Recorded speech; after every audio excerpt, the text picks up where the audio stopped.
السلام عليكم ورحمة الله وبركاته.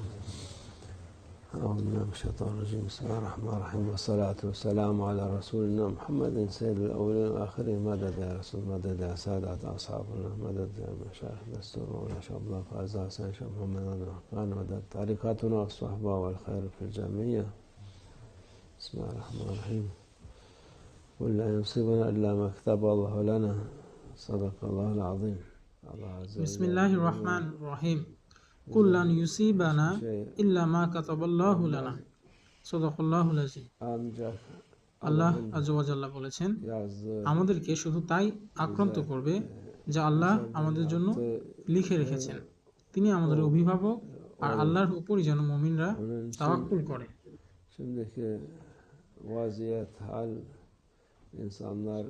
সুতরাং বর্তমানে যে পরিস্থিতি তৈরি হয়েছে, যখন মানুষ চিন্তিত যে আগামীতে কি ঘটবে এবং কি হবে, সবকিছু তেমনটি হবে যেমনটি আল্লাহ আযজা ওয়া জাল্লা চান। তার চাওয়ার বাইরে কোনো কিছুই ঘটবে না। সুতরাং আমাদের উচিত আল্লাহ আযজা ওয়া জাল্লার প্রতি তাওয়াক্কুল করা। ফাফিরু ইলাল্লাহ। আল্লাহ জাল্লা বলেছেন যে আপনারা আল্লাহর দিকে ছুটে আসুন, আল্লাহর কাছে আশ্রয় গ্রহণ করে।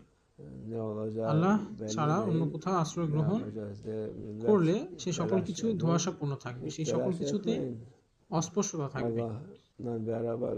ইনসান এখন অনেক বেশি দুশ্চিন্তিত,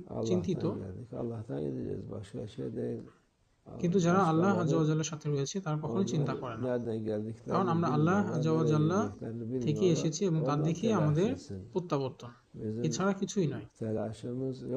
এবং আমরা কেউ জানি না আমাদের আগামীতে কি রয়েছে। সুতরাং আল্লাহ আযজা ওয়া জাল্লার অনুমতি করবে আমরা আগামী নিয়ে দুশ্চিন্তাগ্রস্ত হই না। আল্লাহ আযজা ওয়া জাল্লা যে রিজিক আমাদের জন্য রেখেছেন, সেটি যেখানেই আছে সেটা আল্লাহ আযজা ওয়া জাল্লার অনুমতি ক্রমে আমাদের কাছে পৌঁছবে। সুতরাং আমাদের দায়িত্ব হচ্ছে তিনি জাল্লা জালালুহুর প্রতি আমাদের অটুট ভরসা রাখা। আমাদের কাজ, আমাদের ইবাদত, আমাদের পরিবার, আমাদের পরিবেশ এবং সকল মানুষজন যাদের নিয়ে আমরা কাজ করি, সকল কিছুই আল্লাহ আযজা ওয়া জাল্লার সন্তুষ্টির জন্য হওয়া উচিত। কোনো ধরনের পরিশ্রম বৃথা যাবে না ইনশাআল্লাহ, কারণ সকল কিছু আল্লাহ আযজা ওয়া জাল্লার জন্য করা হয় তখন সকল কিছুই সুন্দর।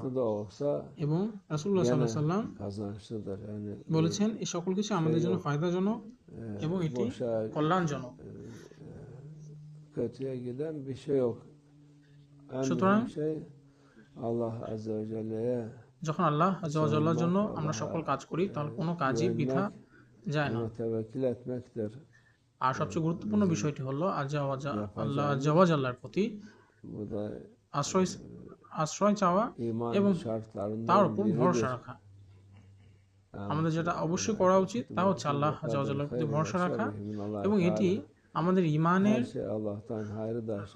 একটি গুরুত্বপূর্ণ শর্ত। খায়রুহু ওয়া শাররুহু মিনাল্লাহি তাআলা, অর্থাৎ সকল কিছুই ভালো এবং মন্দ আল্লাহ আযজা ওয়া জাল্লার পক্ষ থেকে আসে। এভাবে আমরা বিশ্বাস স্থাপন করলে আমরা সওয়াব পাবো ইনশাআল্লাহ। এবং এই বিশ্বাস স্থাপনের কারণে আমরা মঙ্গল কিছু করছি এমনটি আমাদের আমলনামায় লেখা হবে। আর যদি আপনি এটি না বিশ্বাস করেন, তাহলে আপনি দুনিয়াতে এবং আখিরাতে উভয় জায়গায় আপনাকে কষ্ট ভোগ করতে হবে। এবং নতুন ধরনের প্রযুক্তি দিন দিন আসছে এবং শিশুরা সে সকল কিছু বিশ্বাস করছে, এমনকি তাদের বাবারা বা পরিবারের অন্যান্য সদস্য এমন যারা আলেম রয়েছে তারাও জানেন না এর দিক সম্পর্কে। ফলে সে সকল কিছুকে তারা মন্দ হিসেবে দেখছে না। আমাদের জানা উচিত যে সকল কিছুর জন্য রিজিক নির্ধারিত রয়েছে এবং সকল কিছু নির্ধারিত সময়ে এটি আমাদের সামনে আসবে। তিনি আল্লাহ আযজা ওয়া জাল্লা যেমনটি চেয়েছেন সেই রকম সময়ে আসবে। সুতরাং আমাদের উচিত যে আমাদের নফসের অনুসরণ না করা, আমাদের নফসকে হেফাজত করা সকল ধরনের খারাপ কাজ থেকে এবং সকল হারাম থেকে,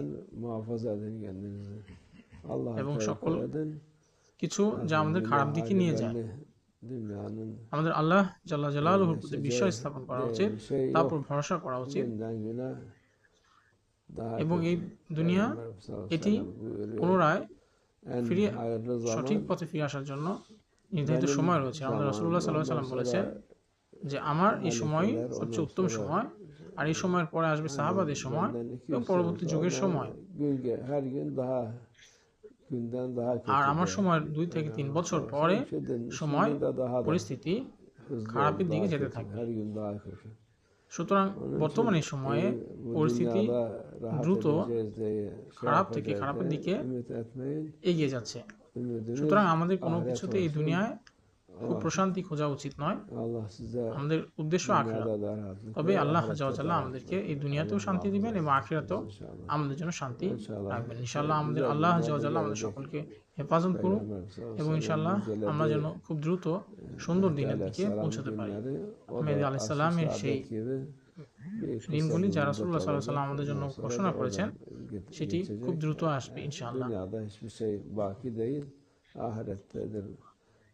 আর তখন এই দুনিয়া একটি চিরস্থায়ী কল্যাণের দিকে যাবে এবং আমাদের চিরস্থায়ী কল্যাণ আখিরাতে, আর দুনিয়াতে সকল কিছুই ক্ষণস্থায়ী, এটি ক্ষণিকের দুনিয়া।